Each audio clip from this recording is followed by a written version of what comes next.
Hey guys, how's it going? This is Logan here with Hydra 572. Today I'm reviewing the Spyderco Resilience.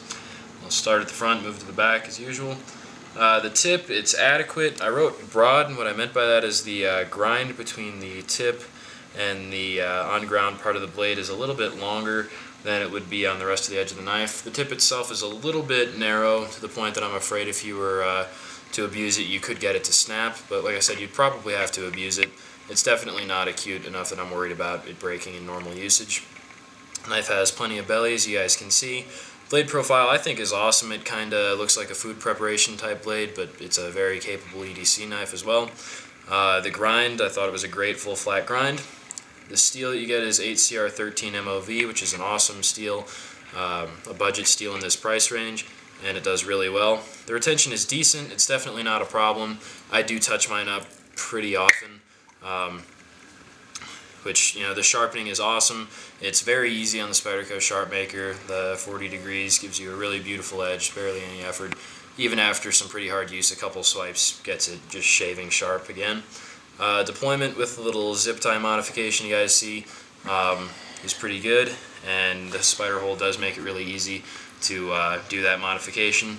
And then you can wave it open out of your pocket. Without it, you've got the thumb hole opening. You can do your spider drops and use it as basically a thumb stud, and the knife is fine for doing a rotational opening. The lock is a liner lock, and I'm no liner lock fan, but if I have to have liner locks, I'd prefer they be like this one. It's pretty beefy, it works pretty well, and it's jimped. You can get your thumb on it pretty easy with this little cut in here. No cut for left-handed people, sorry. So there is that. Play, with how tight I have the pivot, got a little bit of side-to-side play, but I've got the pivot pretty loose for my standards just so I can flick it open with the hole real easily. I'm sure you could tighten it up and have no issue, and there's no front-to-back play. You've got G10 handle scales, which are a low traction G10 variety. The ergonomics are great, you know, not a whole lot of retention, but they didn't design this as a fighting knife, and for an EDC type knife it's got fine retention. Jimping, yep, got a good old jimped thumb ramp back here, very comfortable. The lanyard hole, yes it does, as you can see I've got my little amateur made lanyard on there. Presentation for Spyderco, solid as usual, came very sharp and beautiful looking. The screws are Torx screws, which is what I prefer.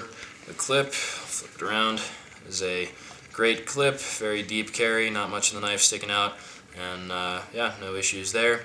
Usage, I said primarily an EDC knife. It could work out as a secondary defensive knife, but it's not the first I'd pick. It's just not designed that way. But as an EDC knife, you're not going to find a whole lot of knives better than the Spyderco Resilience. It really is one of my favorites, and it's very cheap. The overview, basically the same thing, guys. It's a $40 knife, and if you don't have any quality knives, buy this thing right now. Start carrying it a little bit, and you'll fall in love with having a quality knife. So pass, fail, obviously a pass. And then I've got my little specifications corner over here. Blade length 4.5 inches, blade thickness 1/8 of an inch, overall length 9.38 inches, closed length 5.25 inches.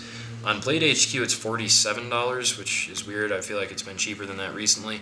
But on eBay I found one for $41 shipped. So there's that. If you guys haven't checked this thing out yet, pick it up. You'll love it. I mean, I realize everybody else on YouTube has said that, but now I'm saying it. So I hope you guys have enjoyed this review. Stay tuned for more of the same.